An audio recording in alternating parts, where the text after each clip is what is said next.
سلام هميزن حكومراتن كبرانن زي برايم تجرينيا أيو نحزي نباخم زوارنا يوم عقد دستي معبالتات كتكهاتولون عدمكم حدش تختاتتنا channel سبسكرايب لايك شير بمقبار تختاتولونا كسب موداتا حبيرهم لان تصنحو بركز بلو زعواتات كتسمعيكم تختاتولونا تجراي داقم من فيدرال منغستي خصص ميعم اتي بيكونامي اشاتر سدد ندادن زقرب خسي مولو تحستو ابزرزر قربم ቻይናን ሕብራት ኤምሬትስ ዓረብን ኣብ ኢትዮጵያ ዘለውን ወታደራዊ ኢድኣታውነት ብዝለዓለ ደረጃ ወሲኹ ከም ዘሎ ሓበሬታታት ኣረጋጊጾም ቻይና ናብ ኢትዮጵያ በሚስጥር ዝለኣኸቶም ሰብ ሞያ ድሮናት እውን ተፈሊጦም ኣለው ብዛዕባ እዚ እውን ክንነግረኩም ኢና ካብ ኣሜሪካ ንብዙሓት ኣብ ስደት ንዘለዉ ወገናትና ድቃስ ዝኸልአን ብፍላይ ድማ ኣብ ኣሜሪካ ዘሎ ብምሕዳር ትራምፕ ወሲድዎ ዘሎ ሓድሹን ተሪርን ስጉምቲ ቀፂሉ ከም ዘሎ ይፍለጥ እዩ መንግስቲ ኣሜሪካ ኣዝዮም ሓደገኛታት ዝበሎም ኣስታት 19 ተወላዱ ኢትዮጵያውያንን ኤርትራውያንን ስሞምን ምስሎምን ናብ ህዝቢ ዘርጊሕዎሎም እዚ ጉዳይ ንገበነኛታት ጥራሕ ዝምልከት ድዩ ወይስ ንኹሉ ስደተኛ እቲ ሓድሽ ናይ መስጓግ ወፍሪ ከመይ እዩ ክካየድ ዝብል ጉዳያት ብዝርዝር ቀሪብና ኣለና እዚ ከም ዘሎ ኮይኑ ኣሜሪካ ኣብ ልዕሊ መንግስቲ ኢትዮጵያ እገዳ ከተንብር ክሳብ መወዳእታ ሓቢርኩምና ዘለቁ ናብ ዝርዝሮም ክነብል ቻይናን ሕብራት ኤምሬትስ ዓረብ ኣብ ኢትዮጵያ ዘለውን ወታደራዊ ኢድኣታውነት ብዝለዓለ ደረጃ ወሲኹ ከም ዘሎ ሓበሬታታት ኣረጋጊጾም ኣስታት 17 ወታደራዊ ክእላታት ድሮን ቻይና ናብ ኢትዮጵያ ከም ዝኣትዉ ዝተገለጹ ኮይኑ ምስ ወታደራት ኤምሬትስ ኮይኖም ኣብ ሰመራ ዓፋር ኣብ ዝርከብ ድሮን መዋፈሪ የዋፍሩ ከም ዘለዉ ተገሊጹሎም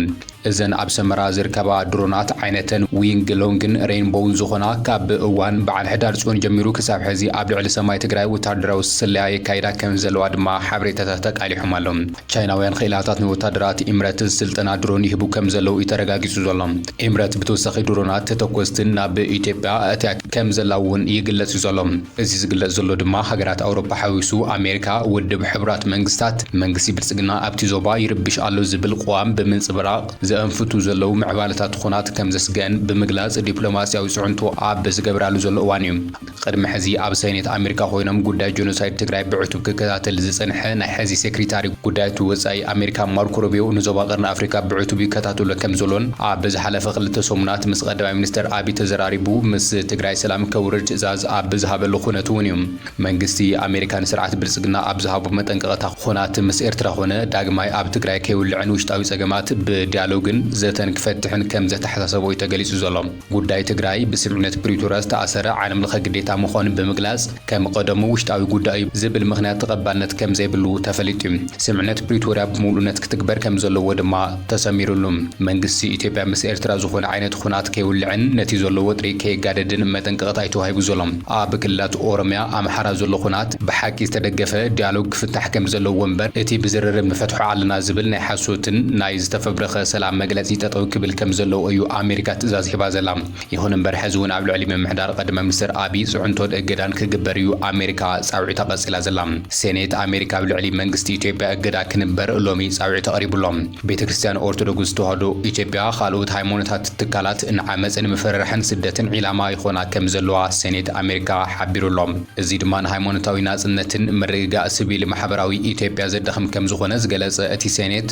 እቲ ኣብ ኢትዮጵያ ነዊሕ እዋን ጸኒሑ ዝበሎ ዘይምርግጋእ መርበባት ግብረ ሽበራ ምልኻውያን ስርዓታትን ካልኦት ናይ ደገ ተጻባእቲ ሓይልታትን ንረብሓ ኣሜሪካ ክምዝምዝዎ ዘኽእሎም ናይ ስልጣን ክፍተት ተፈጢሩ ከም ዘሎ ድማ ተገሊጹ ኣብ ክልላት ኣምሓራ ኣብ መንጎ ሰራዊት ፌደራልን ዕጡቃት ኣምሓራ ኣብ ዝካየዱ ዘሎ ውግእ ጾታዊ ዓመጽ የጓንፍ ከም ዘሎን ካብ ጓል 8 ዓመት ክሳብ 65 ዕድሜን ደቂ ኣንስትዮ ይዕመጻ ምህላወንን ኣምነስቲ ኢንተርናሽናል ዝርከብዎም ጉጅለ ተጣበቕቲ ሰብኣዊ መሰላት ሰራዊት ኢትዮጵያ በቲ ዝተፈጸመ ግሰት ቀንዲ ተሓታቲ ከም ዝኾነ ብመርትዑ ኣረጋጊጸን ከም ዝነበራ ይዝከር ኣብ ትግራይ እውን ትካላት ሰብኣዊ መሰላት ዓለም ለኸ ማሕበረሰብ ሞያ ሕጊ ኢባህሪ ምስ ዘይመንግስታዊ ትካላት ብምትሕባር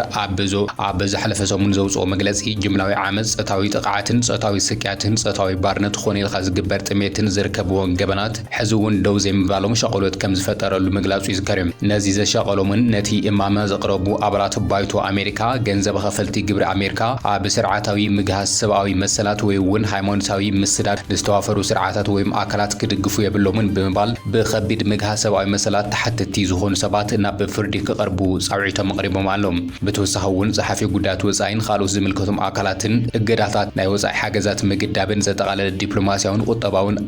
ኣገባባት ተጠቒሞም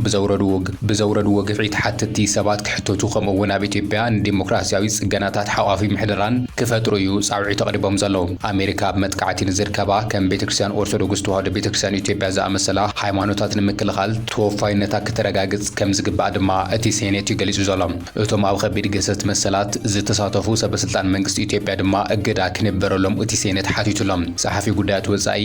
ኣብ ኢትዮጵያ ብሓደጋ ንዝርከቡ ሲቪላውያን ማሕበራት ተጣበቕቲ ሰብኣዊ መሰላት ከምኡውን ኣብ ሓደጋ ዝርከቡ ሃይማኖታዊ ማሕበረሰባት ዝግበር ደገፍ ቀዳምነት ክህብ ትእዛዝ ከመሓላለፍ ጸዊዖም። መንግስቲ ኢትዮጵያ ብዛዕባ እቲ ዝወፅእ እማመ ኣመልኪቱ ዛጊድ ዝሃቦ ምላሽ የለን እዩ። እዚ እማመ ኣብ ሴኔት ኣሜሪካ ዝቐረበ ድማ ኢትዮጵያ ኣብ ዞባዊ ዘይምርጋዕ ትሳተፍ ከም ዘላ ዝኸስስ ኮይኑ ኢትዮጵያ ምስ ጉራብቲ ሃገራት ብሕልፊ ምስ ኤርትራ፣ ሱዳንን ሶማልያን ጽቡቕ ዝምድና ከም ዘይብላ ክግለጽ ጸኒሑ እዩ። ምስታ ብመሬት ዘይትደዋወባ ግብፂ ድማ ብጉዳይ ግድብ ህዳሴ ኣብ ቀጻሊ ናይ ቃላት ምልልስ ከም ዘላ ዝግለጽ ኮይኑ ፕሬዚደንት ግብፂ አልሲሲ ናብ ኣሜሪካ ዑደት ክካይድ ምዃኑ ኣብ ዝግለጸሉ ዘሎ እዋን እዩ ድማ እዚ ክሲ ጎልሂ ዝስማዕ ዘሎ። እዚ ከምዚ ኢሉ እናሃለወት ትግራይ ተወሳኺ ክሲ ናብ መንግስቲ ፌደራል ቀሪቡ ደበና ኩናት ኣንጸላልዩን ሓደሽቲ ምዕባለታት ኣብ ዞባ ቀርኒ ኣፍሪካ እናተሰምዑ ማሕበረሰብ ዓለም ድማ ብልዕሊ ብልጽግና ጽዕንቱ ኣብ ዝፈጥረሉ ዘሎ እዋን ህወሓት ብወገኑ ብልጽግና ኣብ ትግራይ ዳግም ዕፅዋይ ካይድ ከም ዘሎ ክብል ምህላው ክገልጽ ጸኒሑ። ህወሓት ፌደራል ናብ ትግራይ ብኣግባቡ ክልእኾ ዝግባእ ከም ባጀት ዝኣመሰሉን ነዳድን ሸቐጣትን ብዘይምልኣኽ ዕፅዋይ ካይድ ኣሎ ክብል ከም መርትዖ የቕርብ እዩ። ነዚ ዘረጋግጹ ምዕባለታት ኣብዚ ሕዚ እዋን ኣብ ትግራይ እናተረኣዩ ምዃኖም እዩ ዝግለጽ ዘሎ። ብፍላይ ድማ ሕፅረት ነዳዲ ቀንዲ መሕነቆ ኩሎም ዘፈራት ትግራይ ኮይኑ ቀፂሉ ምህላው ድምፂ ወያነ ኣብ ዘውፅኡ ሓዲስ ጸብጻብ እዩ ኣቃሊሑ ዘሎ። ናብ ትግራይ ዝኣቱ መጠን ነዳዲ ካብ ግዜ ናብ ግዜ እናነከየ ምምፁ ብተደጋጋሚ ክግለጽ ጸንሖ ኮይኑ ብሰንኪ ሕፅረት ነዳዲ ድማ ትካላት ደው ኢለን ተዓዚበ ኣለኹ ክብል ኣረጋጊጹሎም። ኣብ ወርሒ ኣስታት 15 ሚልዮን ሊትር ነዳዲ ናብ ትግራይ ይኣቱ ምንባሩ ዝፍለጥ ኮይኑ ኣብዚ ሕዚ ሰዓት ኣብ ወርሒ ዝኣቱ ነዳዲ መጠን ኣስታት 1 ሚልዮን ሊትር ጥራሕ ምዃኑ ፍልፍላት ገሊጾም። ድሕሪ ውዕሊ ፕሪቶሪያ ብዝተረኸበ ጅማሮ ሰላም ዝሓሸ ቀረብ ነዳዲ ምእታው ጀሚሩ ዋላ እኳ እንተነበረ ኣብ 2017 ዓ.ም ካብ ግዜ ናብ ግዜ እናነከየ ብምምፁ ኣብ 2018 ዓ.ም ግና ናብ ዝኸፍአ ሕፅረት ምስጋሩ ሰሙያ ማድያ ገሊጾም ለይ ክብል ድምፂ ወያነ ገሊጹሎም። እቲ ጸገም ንኽፍታሕ ብማሕበር ተዋዲዶም ንዝምልከቱ ኣካላትን ግዜያዊ ምምሕዳር ትግራይን ፌደራልን ዋላ እኳ እንተተሓተተ ክሳብ ሕዚ ዓጋቢ መልሲ ከም ዘይተረኸበ ይዝግለጽ ዘሎ። ብኻልእ ገጽ ድማ ናብ ትግራይ ዝኣቱ ነዳዲ ውሒዱ ዘይኾነስ ኣብ ትግራይ ዘሎ ዘይሕጋዊ ምሕደራን ፖለቲካዊ ሃዋህውን ነቲ ጸገም የጋድድ ከም ዘሎ ይዝግለጽ ዘሎ። ይኹን እምበር ብሰንኪ ሕፅረት ነዳዲ ሙሉእ ኣገልግሎት ሕክምና ዘይወሃበሉ ኣብ ሕርሻ ጀነሬተራት መስኖ ጠጠው ኢለን ካብን ናብን ዝግበር ምንቅስቓስ ተጉላልዩን ናህር ዋጋ ዕዳጋ ተዓጻጺፉ ህዝቢ ትግራይ ይሳቀቕ ኣሎ ዝብል መረረት እዩ ካብ ትግራይ ይስማዕ ዘሎ። ድምፂ ወያነ ኣዘራሪቦም ዝብሎም ሰራሕተኛታት መዐደሊ ነዳዲን ካልኦት ወገናትን ኣብ ትግራይ ኣጋጢሙ ብዘሎ ሕፅረት ነዳዲ መናእሰይ ኣብ ዓዶም ተረጋጊኦም ከይሰርሑን ዕንቅፋትን ስጋትን ኮይኑዎም ከም ዘሎ እዩ ተዛሪቦም። እቲ ጸገም ናይ ፌደራል መንግስቲ ምዃኑ ድማ ይገልጹም። ብሓቂ እቲ ጸገም ናይ ፌደራል ጥራሕ ድዩ ንዝብል ሕቶ ግን ምርግጋጽ ኣይተኸኣለን። ይኹን እምበር ኣብ ዝሓለፉ እዋናት መንግስቲ ፌደራል ብዕሊ ኣብ ዓፋር ነዳዲ ዝሓዛ መካይን ኣብ ዓፋር ናብ ትግራይ ከይኣትዋ ከልኺሉ ምንባሩ ይፍለጥ እዩ። እተን ናብ ዓፋር ከይኣትዋ ተኸልኺለን ዝነበራ ናይ ጽዕነት መካይን እንትትኾና ካብ ፌደራል ብዝተዋሃበን ትእዛዝ ጠጠው ኢለን ከም ዝነበራ ድማ ይፍለጥ እዩ። ናይዚ ምክንያት ዝገለጸ መንግስቲ ፌደራል ነዳድን ካልኦት ኣቑሑታትን ናብ ኤርትራ ይለኣኽ ስለ ዘሎ እዩ ክብል እዩ ምላሽ የብሉ ነይሩ። ዓንዲ ሕቆ ማሕበረሰብ ዝኾነ ነዳዲ ብዘይምህላው መናእሰይ ኣብ ዓዶም ሰሪሖም ንምንባር ዘኽእለሎም ዕድላት ካብ ግዜ ናብ ግዜ እናተጸንቀቐ ተስፋ ቆሪጾም ግዳይ ስደት ክኾኑ የገድዶም ከም ዘሎ እዮም መረረቶም ዝገልጹ ዘሎም። ዜጋታት ኢትዮጵያ እናሃለና ብኹና ዝበፅሕና ሃስያ ከይኣክል ዝግበአና ነዳዲ ምዕፃው ፍትሓውነት ዝጎደሎ ክልኸላ መሰል እዩ ክብሉ ድማ ነበርቲ ይገልጸሎም። ማሕበረ ኢኮኖሚ ምንቅስቓሳት ስራሕቲ መንግስቲ ምንቅስቓሳት ካብን ናብን መሰረቶም ነዳዲ ብምዃኑ ህዝቢ ሰሪሑ ክበልዕ ኣልሚዑ ካብ ጥሜትን ጸገምን ክናገፍ መንግስቲ ፌደራል ትግራይ እትጠልቦ መጠን ነዳዲ ክለቅቕ ኣለዎ ድማ ኢሎም። ገናሕቲ መካይን ከም ዝብልዎ ድማ ብሰንኪ ሕፅረት ነዳዲ ካብ ጸሊም ዕዳጋ ብኣስታት 180 ቅርሺ ክንገዝእ ተገዲድና ኣለና። ኣብ ኣሽከርከርትናን ተጓዓዝትናን ድማ ከቢድ ጽልዋ ይፈጥር ኣሎ ክብሉ ይገልጹሎም። ኣብ መናሃርያን ዘገልግላ ተሽከርከርቲ ነዳዲ ከም ዘይቀርቡለንን ዳርጋ 1 ዓመት ከም ዘውፀረ ዝገለጸ ምክትል ሓላፊ ቢሮ ትራንስፖርት ትግራይ ኣይተ ኣባዲ ቡላ ብወገኑ ትግራይ ወርሓዊ ካብ 16 ክሳብ 18 ቦቲ ነዳዲ ኣቶ እኳ እንተሃለወ ሕዚ ኣጋጢሙ ዘሎ ሕፅረት ነዳዲ ግን ቀንዲ ዕንቅፋት ቢሮ ትራንስፖርት ክብል ነቲ ብምክትልነት ዝመርሖ ቢሮ ነቒፉሎም ተጓዓዛይ ጸገም ትራንስፖርት ከይገጥሞ ብምሕሳብ ኣብ ጸሊም ዕዳጋ ዘሎ ዋጋ ነዳዲ ኣስታት 180 ክሳብ 240 ብር ምዃኑ ብምጽናዕን ታሪፍ ብምስራሕን ኣብ ልዕሊ ታሪፍ 70 ዓመታዊ ወሰኽ ብምግባር ክጥቀም ከም መማረጺ መፍትሒ ከም ዝተወሰደን በዚ ዝተጋነነ ወሰኽ ታሪፍ ግና ህዝቢ ይብዝበዝ ከም ዘሎ እዩ ገሊጹ ዘሎ ወገን ግዝያዊ ምምሕዳር ትግራይ ጸገም ንምፍታሕ ናብ ዝምልክቱ ኣካል መንግስቲ ፌደራል ብደብዳቤ ኾነ ብኣካል ብምኻድ መረዳእ ንምፍጣር ጻዕሪ ዋላ እኳ እንተተገበረ እቲ ጸገም ንምፍታሕ ከም ዘይተኻለ ኤጀንሲ ንግድን ሰደድን ትግራይ እናገለጸ መጽዩ ናብ ቀጻሊ ዛዕባ ተሸጋጊርና 19 ኢትዮጵያውያን ኤርትራውያን ኣብ ጸሊም ዝርዝር ኣትዮም ኣሎም ምምሕዳር ትራምፕ ዝጀመሮ ሓደገኛ ወፍሪ ስጋታት ስደተኛታት እውን ቀጺሉሎም ካብ ኣሜሪካ ንብዙሓት ኣብ ስደት ንዘለዉ ወገናትና ድቃስ ዝኸልእን ብፍላይ ድማ ኣብ ኣሜሪካ ዘሎ ምምሕዳር ትራምፕ ወሲድዎ ዘሎ ሓድሽ ተሪር ስጉምቲ ዝምልከት ዛዕባ ኣዘራራቢ ኮይኑ ይቐጺሉሎም መንግስቲ ኣሜሪካ ኣዝዮም ሓደገኛታት ዝበሎም ኣስታት 19 ተወላዶ ኢትዮጵያውያን ኤርትራውያንን ስሞምን ምስሎምን ናብ ህዝቢ ዘርጊሕዎሎም ክፍሊ ድሕነት ኣሜሪካ ሆምላንድ ሴኩሪቲ ምስ ቤት ጽሕፈት ኢሚግሬሽን ጉምሩክ ብምውዳድ ኣብ መላእት ሃገር ዝርከቡ ኣዝዮም ሓደገኛታት ዜጋታት ወጻኢ ዝበሎም ሰባት ዝርዝር ዕላው ገይሮሎም ዝሰንብድ ነገር ድማ ኣብዚ ዝርዝር ዝተኻተቱ 10 ኢትዮጵያውያንን 10 ኤርትራውያንን 9 ኢትዮጵያውያንን ምርካቦም እዮም እዞም ውልቀ ሰባት ኣብ ዝተፈላለየ ግዛኣታት ኣሜሪካ ዝተኣሰሩ ምዃኖም ዝግለጽ ኮይኑ እቲ ዝተኸሰሱሉ ገበን ድማ ካብ ቅትለት ጾታዊ መጥቃዕቲ ትሕቲ ዕድመ ህጻናት ዝምታ ምጭዋይ ሰባት ክሳብ ዘይሕጋዊ ዝውውር ጸፋርስን ብረትን ዘጠቓልል ከም ዝኾነ ተገሊጹ እቶም ብሽም ዝተለለዩ ኤርትራውያን ሮዳስ ተኽለ መንሱር ማሊክ ሐሰን ሶሌማን አራም አስመሮም ክብሮም ሀብተ ማርያምን ገብረ ህይወት ገብርዬ ፊልሞን ገብረ ሚካኤልን መርሃዊ ዮሐንስን ዜናዊ መሓርን ዳንኤል ተኽለን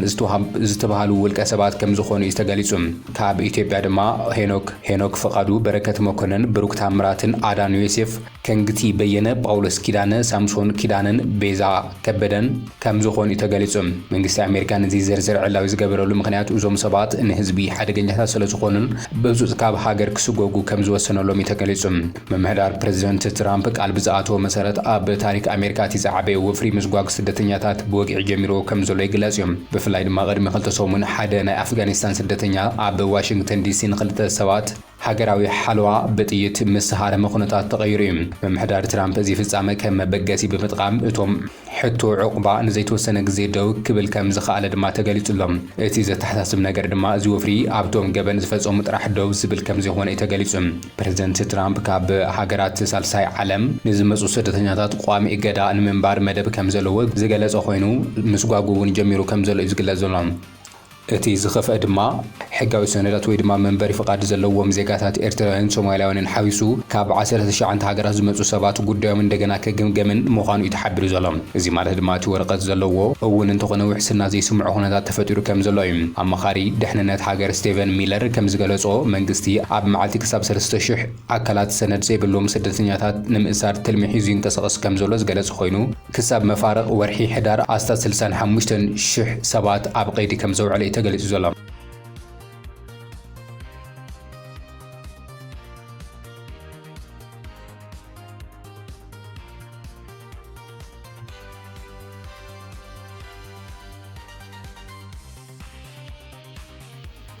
مبارخس كبراتن كبرانن لومي ناباهم زوادنا يوم أقدستي معبالتات نزيو يمثل نيروم حابيرهم ناس لتسنحهم آزينا نمسجن. كاننا سبسكرايب قبرو بيسبك تخونو نعدمكم.